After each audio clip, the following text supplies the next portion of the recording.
It smells like a lard omelet. Little flavor. That's striking an officer! Oh, come on, that's not striking an officer. That's striking an officer. A large ship moves across unsteady waters as the crew monitors the controls. The ship is the USS Missouri. Chief Casey goes around overseeing everything. What is this, huh? You're in the Navy, man. You gotta look good, huh? There we go. Cuba, what's up? In the captain's cabin, a Marine informs him that Chief Casey has arrived. The captain greets Casey and asks why he isn't wearing his whites. He then jokes that if he had as many ribbons as Casey, he'd sleep wearing them. And if I had your ribbons, I'd wear them to bed. Yes, sir. Commander Krill interrupts, warning the timing is bad. Casey agrees for once, explaining he has 50 gallons of soup to cook for the captain's upcoming birthday. The captain allows him to leave, telling him not to return until after the ceremony. After Casey exits, Krill questions why the captain tolerates Casey, even though he is just a cook. The captain shrugs, saying he doesn't know and that Krill should let the man be. On television, news reports state that President Bush will visit the Missouri to honor the ship before its decommissioning and final journey to San Francisco, where it will be stripped of its weapons forever. We will gain the inevitable triumph, so help us God. Meanwhile, Casey and his kitchen crew laugh and joke as they prepare meals. Later that night, the ship sets sail. Ready to get underway, sir. Very well, Mr. Smart. Let's single up. Some sailors gossip that Krill isn't really in charge, since the captain must approve every helicopter landing. One jokes that the captain can't approve his own surprise party, hinting it involves a magazine model. What's on this helicopter? This little sweetheart? A Marine warns Krill that canceling the roving patrol will leave the ship's nuclear weapons less secure. Krill ignores him and insists the order be carried out. In the galley, Marines interrupt the cooks, announcing that food for the captain's birthday will be flown in from Hawaii. They instruct everyone to gather on the main deck before the helicopter arrives. Casey refuses, saying he alone cooks for the captain and that anyone with a problem should take it up with him. When told it's a surprise, Casey dryly notes that neither he nor the captain likes surprises. After the Marines leave, the other cooks warn Casey he is asking for trouble. He mocks them, pretending to be scared of Krill. In his quarters, the captain summons Krill to explain the unauthorized helicopter landing. Commander Krill, how'd you expect to land a helicopter without my authorization? Krill claims it's part of a birthday surprise arranged by Admiral Bates, and the captain reluctantly approves it. As the helicopter approaches, Krill storms into the kitchen, ordering every cook to report topside except Casey. If I'm not mistaken, every one of you has orders to report to the mess deck for the party. He insults Casey and makes crude remarks about him and the captain. Casey shoves him. Marines warn Casey not to strike an officer, but he punches Krill anyway. Krill demands he be thrown in the brig, but since that requires the captain's approval, he instead has Casey locked in the meat freezer. Krill then tells Private Nash that Casey is a dangerous lunatic who hates America and must be shot if he tries to escape. He is an extreme psychopath. He hates officers. He hates America. No one is to speak to him. No one is to let him out. If he tries to escape, shoot him right here. Outside, the helicopter arrives carrying William Stranix, Jordan Tate, and others.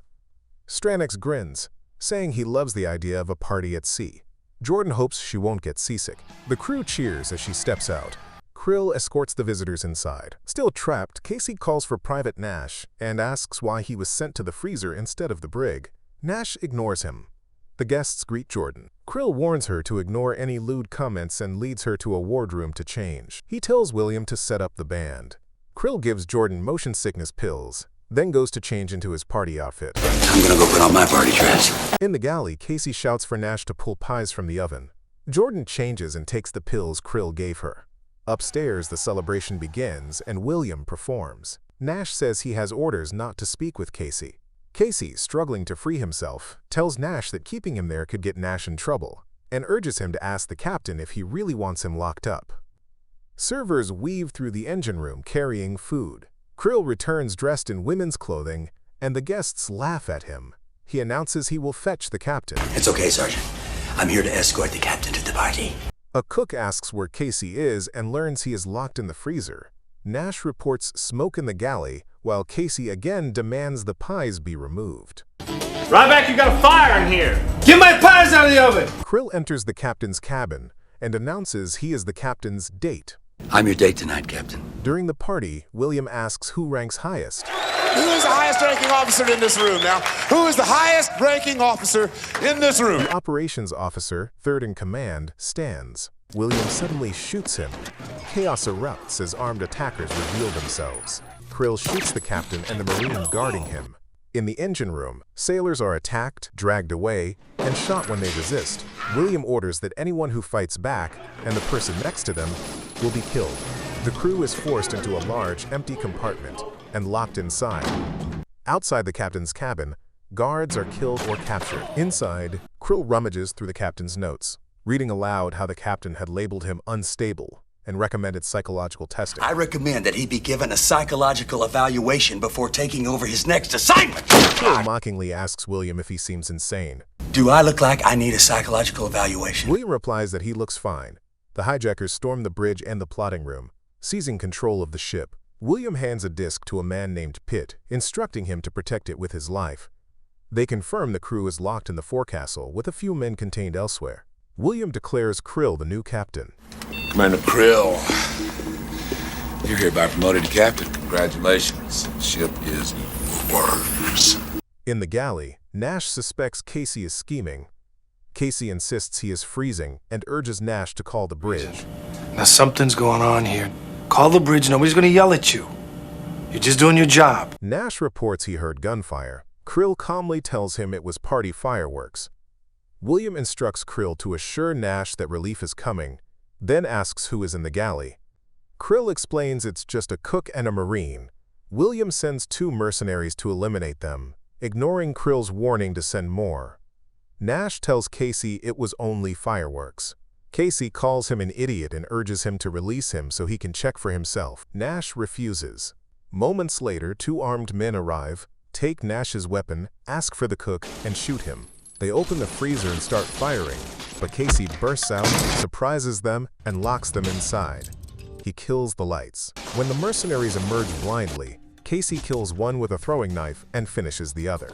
He takes their weapons and begins setting traps, placing something inside a microwave and turning it on. Elsewhere, the hijackers detect an incoming F-18 sent to investigate. They target and destroy it, celebrating the kill. Casey finds the captain's body. Devastated, he covers him with his dress uniform. Meanwhile, Admiral Bates contacts the CIA and brings in analyst Tom Breaker. They reach William by radio. William threatens to slaughter the hostages and launch Tomahawk missiles if anyone approaches within 100 miles. He recites the launch codes to prove control. 566-049-9780. This is insane. Bates asks why William is doing this.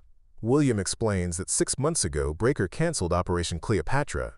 After that, 2 young men from Langley tried to kill him. He then mailed their severed right forefingers to Breaker. Breaker tries to calm him, but William declares he will destroy the current system. Back on the ship, William orders Pitt to fire a missile.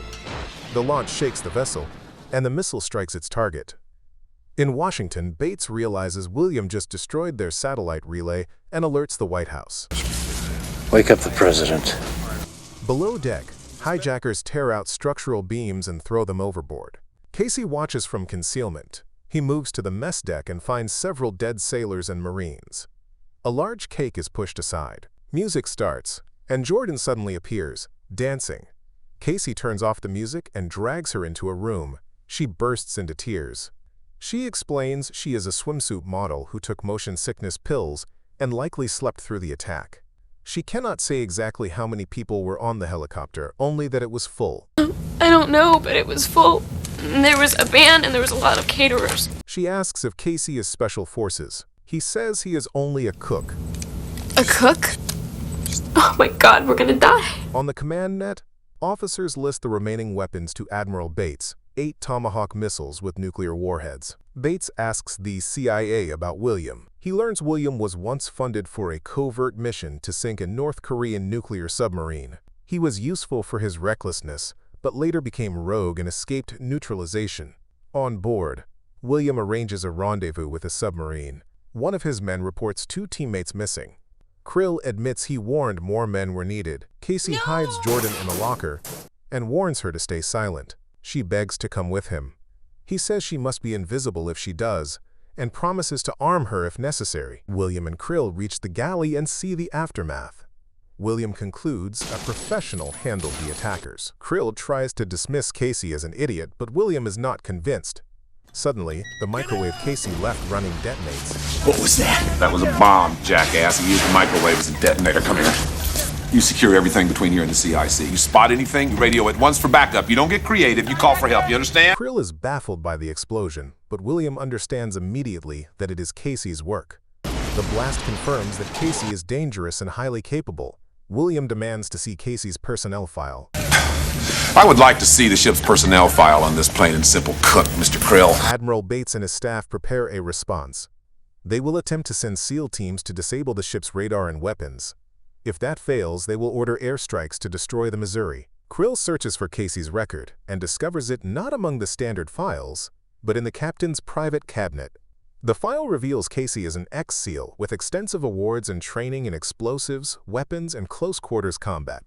As Krill reads this, a mercenary enters to report 2 more of William's men are missing. William snaps at Krill for not checking his file properly. Elsewhere, Jordan groans about carrying heavy gear. Casey tells her he'll carry it if she agrees to kill anyone who gets in their way. He promises to return quickly, slips out, silently takes down a guard, and steals equipment. He launches a lifeboat and sets up a small parabolic antenna on it. While William's men continue welding and modifying the ship, Casey uses the antenna to contact Admiral Bates. He reports Krill's collaboration and explains that the hijackers are building a system to offload Tomahawk missiles. The Admiral orders Casey to coordinate with the incoming strike team and hold position until they arrive. I want you to coordinate your efforts with us. You understand that? Jordan listens to him speak and realizes Casey is clearly not just a cook. Casey admits he cooks, but he is trained for much more. He tells her to hide while he moves toward the helicopter where mercenaries are gathered. Out on deck, William asks Krill what he'll do with $200 million. Krill says he would buy political power. Meanwhile, Casey builds a crude timed explosive using flammable liquid and a grenade. Mercenaries spot him and open fire. Casey severs a wire, dives overboard, and the helicopter explodes. Someone finds Jordan hiding. She screams that she doesn't know what happened. Casey suddenly returns, kills several attackers, rescues her, and they sprint back inside. Together, they set traps. When their pursuers charge, a hatch erupts into flames from another explosive. William complains that the cook is becoming an intolerable problem. Krill claims he has a plan. He will trigger the forecastle sprinkler system to flood the trapped crew. He predicts Casey will risk his life trying to save them.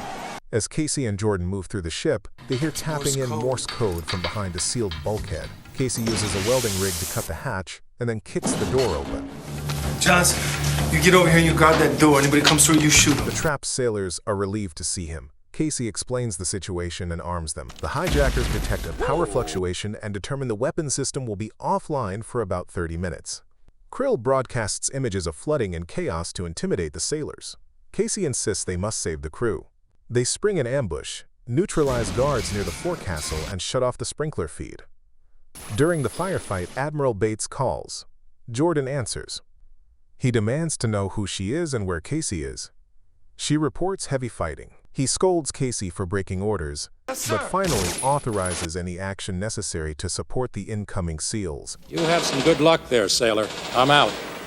Casey leads a running assault across the ship, killing mercenaries as he and Jordan push toward the deck. Jordan refuses to stay behind. The SEALs approach, and Mr. Pitt spots them. William orders a strike, but the ship's weapons suddenly fail. The entire system goes dead. Shit, I lost the phalanx. The whole thing's dead. We're sitting ducks. They contact the submarine. Casey hears incoming helicopters and tells Jordan that help has arrived. At that moment, the submarine fires RPGs, destroying the helicopters. Seeing this, Admiral Bates decides a full air assault is now the only option. Full air assault from the Nimitz. William and his men find more of their team dead. William mutters that hiring this cook would have been worth any price. Meanwhile, the hijackers begin moving Tomahawks toward the submarine. Jordan assists Casey as he dismantles grenades and other ordnance to build an improvised bomb. Casey swims from the Missouri to the submarine. While swimming, he is spotted and fired upon. He keeps going despite being hit by a falling anchor. He reaches the hull, plants the bomb and detonates it. Wounded, he swims back, and when an attacker aims to finish him, Jordan shoots the gunman. William and Krill discover their submarine can no longer dive. Krill claims he can repair it. William vows to strike Hawaii. Mr. Pitt reports that the ship's weapons network is down and their situation is collapsing. William grabs a rifle, ranting, and morale among his men shifts uneasily. Casey and Jordan regroup with the freed sailors. They analyze the damaged submarine and plan an attack. Casey notices the Missouri's main deck guns still have ammunition. Mr. Pitt manages to partially restore the weapon system. While William watches, Casey and his team load the big guns. Their first volley is a set of flares, startling the hijackers but causing no harm. They adjust elevation and fire a proper shell. The first aimed shot misses. The hijackers scramble to dive. Casey reloads, corrects aim, and fires again. The next shell hits the submarine directly. Correct hit! We hit it! William loses control, ranting about childhood cartoons. His crew openly discusses bombing Hawaii. William orders everyone off the deck. He launches 2 tomahawks and sits down to wait for the explosions. Command informs Admiral Bates that the missiles will reach Honolulu in 24 minutes. Scramble the Navy and Air Force fighters from Pearl. Now! CIA agents quietly agree to blame the entire catastrophe on the ship's cook. Casey tells Jordan to retrieve the communication device. She and another sailor race to the lifeboat, while Casey battles more mercenaries inside the ship. At the same time, F-18 jets close in on the incoming missiles. Casey reaches the plotting room but encounters William. William remarks it has been a long time since their last meeting. Casey addresses him as Sir. William shows him the sabotaged launch system, claiming he holds the key but that the lock is broken. His words drift between arrogance and madness. Casey attacks. They fight brutally with knives, both highly skilled. Casey finally gains the upper hand. William slips, and Casey grabs the launch key. Outside, an F-18 destroys one of the missiles. Casey contacts Admiral Bates. The Admiral tells him 1 missile remains and gives him the cancellation code. Casey enters it. The final missile self-destructs moments before impact. Cheers break out. Casey spots approaching bombers and warns the Admiral to cancel the airstrike. Bates calls it off. The remaining sailors are freed. Later on deck, a doctor examines Casey's wound. Casey jokes about being afraid of needles. The crew laughs and asks him to demonstrate one of his combat moves. Casey laughs and pulls Jordan close for a kiss. Finally, the ship arrives in San Francisco. The surviving crew stands in formation and honors their fallen. Thank you for watching. Don't forget to like and subscribe. See you on the next video.